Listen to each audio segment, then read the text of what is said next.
কিছু মানুষ মসজিদে জায়নামাজ বিছিয়ে জায়গা দখল করে রাখে, বিশেষ করে ঈদের নামাজের সময় এই কাজটি অনেক বেশি দেখা যায়। এটা কতটুকু শরীয়ত সমর্থন করে? ভাইরা আমার, আমাদের দেশে অপকর্মটা বিভিন্ন মসজিদে ঈদগাহে হয়। মসজিদে ইমাম সাহেবের পেছনে 4-5টা জায়নামাজ দখল করা থাকে, এগুলাতে কেউ বসতে পারে না, কারণ এখানে অমুক সাহেব তমুক সাহেব তারা বসে। আছে না না এরকম? এই কাজটা পরিষ্কার গুনাহের কথা।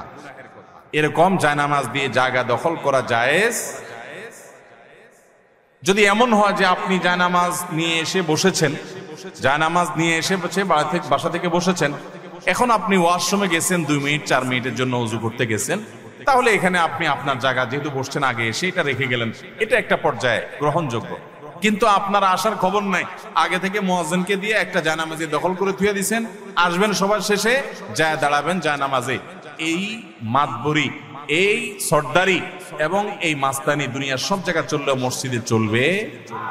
মসজিদে যে আগে আসবে সে আগে বসবে, এখানে আগে জায়গা দখল রাখা সম্পূর্ণ নাজায়েজ এবং গুনাহের কথা। এটা মসজিদের সাথে বেয়াদবি, আল্লাহর শানে বেয়াদবি। মসজিদে আসছেন গোলামি করতে, গোলামের আবার সেখানে কিসের ভাবসাব যে আমার সামনে জায়গা থাকবে? আপনি বলবেন আমি মসজিদের মুতাওয়াল্লি সাহেব, কোন মুতাওয়াল্লি সাহেবের জন্য জায়গা রাখা জায়েজ নাই। আপনি মুতাওয়াল্লি, এই জায়গাটা আপনি আল্লাহকে দান করে দিয়েছেন না দেন নাই? আল্লাহকে যখন দান করে দিয়েছেন, এরপরে আবার ওই জায়গাতে আপনার কোনো সে থাকতে পারে? এখন অন্য 10 জন মুসল্লি আর আপনার মধ্যে কোনো পার্থক্য? এরপরে যে আপনার ভাবসাব আর খবরদারি সেখানে জাহির করতে চান, তাহলে বুঝতে হবে যে আপনার দান ভালো করে হয় নাই। আপনি আগে আসবেন, আগে বসবেন, পরে আসবেন, পরে বসবেন। কোন মানুষকে বাধাগ্রস্ত করে ইমাম সাহেবের পিছনে 5-7টা 10টা জায়নামাজ রাখে, এটা জাহিলি যুগের, আইয়ামে জাহিলি যুগের মানুষের বর্বরতা। এটা কোনো সভ্যতা নয়, এটা শরীয়তে কখনো জায়েজ হতে পারে। কোন আলেম এটাকে জায়েজ বলার কোনো সুযোগ নেই। আল্লাহ আমাদের মুরব্বীদেরকে হেদায়েত দান করুন।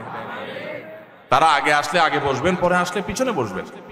মসজিদে এসে জুমার দিনে যদি মানুষের কাঁধ ডিঙ্গায় ডিঙ্গায় সামনে যায়, নবী করিম সাল্লাল্লাহু আলাইহি সাল্লাম জাহান্নামের ব্রিজ অতিক্রম করে জাহান্নামে যাওয়ার সাথে তুলনা করেছে।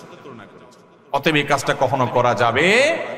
মসজিদের ইমাম সাহেব, মুয়াজ্জিন সাহেবরা মুরব্বীদেরকে বিনয়ের সাথে বুঝাবেন এবং তাদেরকে আহ্বান করবেন যে আমরা মসজিদে আল্লাহর গোলামি করতে আসছি, গোলামি করতে এসে আবার কোনো ভাবসাব থাকা উচিত না।